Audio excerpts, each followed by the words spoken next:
एक बार सब शंकर जी की पांचों लड़कियों का नाम वापिस लेंगे।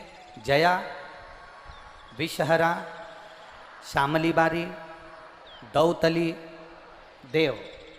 ये शंकर जी की 5 बेटी हैं। जो बच्चा मंद बुद्धि होता है, जो बच्चा बुद्धि से विहीन होता है, या नारी का गर्भ ठहरे और नारी को ऐसा लगे कि डॉक्टर कह रहा है कि तुम्हारा बच्चा ठीक नहीं होगा, या इसका माइंड या इसका शरीर का कोई अंग बेकार होगा, उस जगह पर जया, विषहरा, श्यामली बारी, दौतली और देव, ये शंकर जी की 5 बेटियों का नाम बेलपत्री पर अंकित कर कर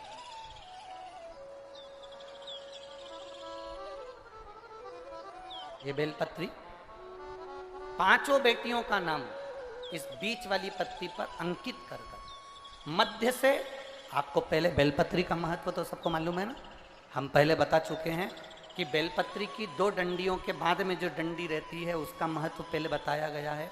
बीच में इस पत्ती से लेकर 2 पत्ती के बीच में जो डंडी रहती है उसका महत्व पहले की कथाओं में बताया है।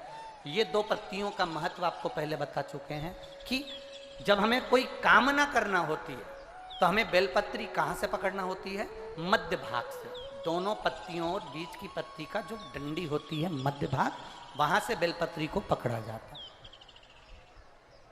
जया, विषहरा, श्यामली बारी, दौतली और देव, शंकर जी की ये 5 लड़कियां। आपको लग रहा है कि डॉक्टर बोल रहा है कि ये बच्चा कुछ ना कुछ प्रॉब्लम इसके जीवन में रहेगी, उस समय पर गर्भस्थ बच्चे को रहने पर भी नारी शिवालय में अशोक सुंदरी की जगह पर जाकर 5 बहनों का नाम लेकर अगर बेलपत्री अंकित कर देती है, बेलपत्री समर्पित कर देती है, उस नारी का गर्भ से जो बच्चा जन्म लेगा वो माइंड से कभी खराब नहीं हो सकता, उसका विवेक प्रबल ही रहेगा,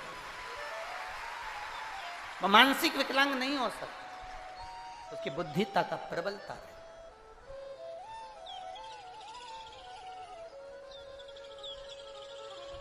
शिव के शिवलिंग में, शंकर भगवान की जलाधारी में, शंकर भगवान के जल बहने का स्थान पर जो तेज होता है वो तेज हमारे गर्भस्थ में भी पहुंचता है। पार्वती जी ने कहा मैंने ब्राह्मण का कोड़ी का रोग ठीक हो गया तो मैं उस ब्राह्मण से पूछ कर आई हूं उस व्रत का महत्व। मैं अपने बेटे के लिए, अपने पुत्र के लिए, मैं अपने पुत्र के लिए, अपने बेटे के लिए वो व्रत करूंगी। पार्वती जी ने 16 सोमवार का व्रत स्वयं माता पार्वती जी ने षडानंद कार्तिकेय के लिए करा। कार्तिकेय प्रसन्न होकर अपनी माता की गोद में बैठे, तब कार्तिकेय जी ने पूछा, मां मुझे इतना क्रोध आया, इतनी मेरी चिड़चिड़ प्रवृत्ति रही, इतनी तकलीफों में मैं घिरा रहा, तूने मुझे प्रसन्न कैसे करा? मां कहती है मैंने 16 सोमवार का व्रत किया था, उस व्रत का प्रबलता है। कार्तिकेय जी ने कहा मेरा एक मित्र है ब्राह्मण, बहुत साधारण सा है, उसके पास कुछ नहीं है, वो मित्र मुझसे रूठ कर चले गया है, कोई दूसरे गांव चला गया है, उसको मुझे बुलाना है, उसको मुझे मिलना है। षडानंद कार्तिकेय ने भी 16 सोमवार का व्रत किया, मित्र को प्राप्त किया, मित्र मिल भी गया, प्राप्त हो गया। हमने एक बात आपको 16 सोमवार के व्रत की वर्णन करी थी, किसी के घर में अगर 16 सोमवार का व्रत हुआ है, हो रहा है, उसके घर में 16 सोमवार का उद्यापन हो रहा है, भूलवश भी अगर आपको मालूम पड़ जाए कि इसके यहाँ 16 सोमवार का उद्यापन है, भोजन करने भले मत जाना, पर उसके घर से थोड़ा सा प्रसाद अवश्य मांग कर लाना कि मुझे दे दो, उस प्रसाद को मुझे, उस प्रसाद, वो प्रसाद होना चाहिए भैया, थोड़ा सा इस प्रसाद का भाव दीजिए, थोड़ा सा सुख मिलेगा, इस प्रसाद का भाव दीजिए। शंभु।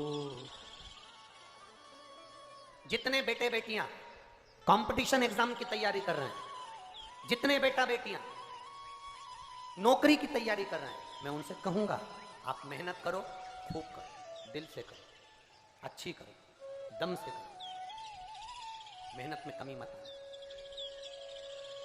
उसके साथ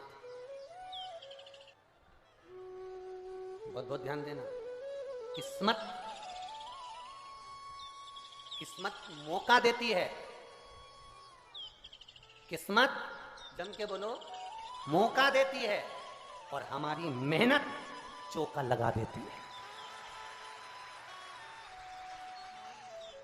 मेरा बेटा बेटियों से निवेदन है, अपनी मेहनत पूरी करना।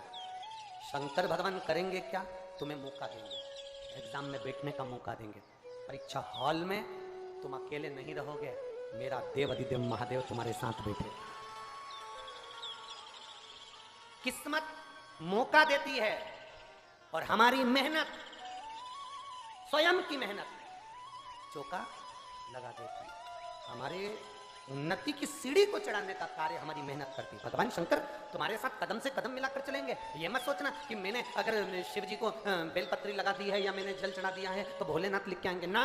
लिखना तुम्हें पड़ेगा, मेहनत तुम्हें करना पड़ेगी, कर्म तुम्हें करना पड़ेगा। शंकर भगवान तुम्हारे साथ हैं, हर पल, हर क्षण, हर घड़ी है,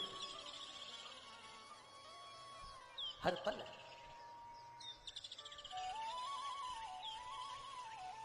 कलम चलना चाहिए, बाकी का रिजल्ट फिर उसके हाथ में है, वो देगा। रिजल्ट उसके हाथ में। हम मेहनत करें ही नहीं और सोचें कि मिल जाए तो ना। कार्तिकेय बाबा ने व्रत किया, व्रत का प्रभाव यह हुआ कि उनका मित्र मिल गया। मित्र ने पूछ लिया अपने मित्र से, कार्तिकेय से, शनानंद कार्तिकेय तूने मुझे कैसे प्राप्त करा? मित्र ने कहा मैंने 16 सोमवार का व्रत किया था। उस व्रत का विधान क्या है, व्रत का विधान बताया। दिन में ये 16 सोमवार का जो व्रत है, प्रथम सोमवार को अब उठा रहे हैं, सावन के महीने से, बैसाख के महीने से, मार्गशीर्ष के महीने से, जिस महीने से पहले सोमवार से इसको उठाया जाए। सुबह स्नान पूजन अर्चना कर बड़े आनंद के समय, दोपहर का तीसरा पहर प्रदोष काल के समय पर शंकर भगवान की आराधना करी जाए। शिव जी का शिवलिंग का पूजन करा जाए। पार्थिव शिवलिंग का निर्माण कर पूजन कर लो, चाहे अपने घर में जो शिवलिंग है उसका पूजन कर लो। जिस प्रसाद को बनाओगे उसके 3 हिस्से, भगवान की आराधना, पूजन, अर्चना। एक हिस्सा भगवान को समर्पित कर, दूसरा हिस्सा सबको वितरण कर, तीसरे हिस्से का भाग स्वयं ले। शिव जी का चढ़ा हुआ प्रसाद पूरी रात्रि नहीं रखा रहता। खास तौर से 16 सोमवार के प्रसाद को रात भर कभी मत रखना।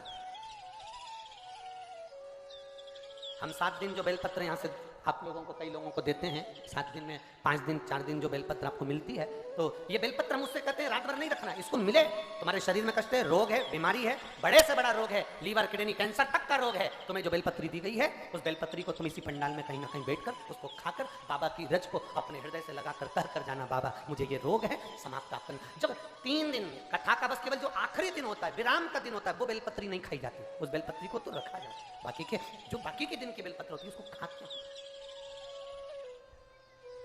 रात भर शिव पोथी पर चढ़ी हुई बेलपत्र केवल आखिरी के दिन की, विराम के दिन की बेलपत्र ही केवल लाल वस्त्र में रखने की होती है। बाकी की बेलपत्र केवल रोज की खाने की, उसको रखा नहीं जाता, खाया जाता।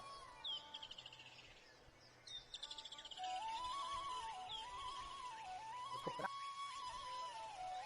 जैसे अशोक सुंदरी पर चढ़ी हुई पीपल के वृक्ष की, पीपल के पत्ते की अग्रभाग अगर शिव जी की अशोक सुंदरी की ओर स्पर्श करा हुआ, कितना भी तनाव, कितनी भी श्वास की बीमारी हो, फेफड़े कितने भी कमजोर हो गए, उस पीपल के पत्ते का अग्रभाग हमारे उस श्वास को ठीक करती, दमा को ठीक करती। अशोक सुंदरी बेलपत्री। अब ब्राह्मण ने पूछा कि तुमने मुझे प्राप्त कैसे करा? था बता दिया, ऐसा ऐसा व्रत है, उसको करो। 17वें व्रत में इसका उद्यापन कर दो।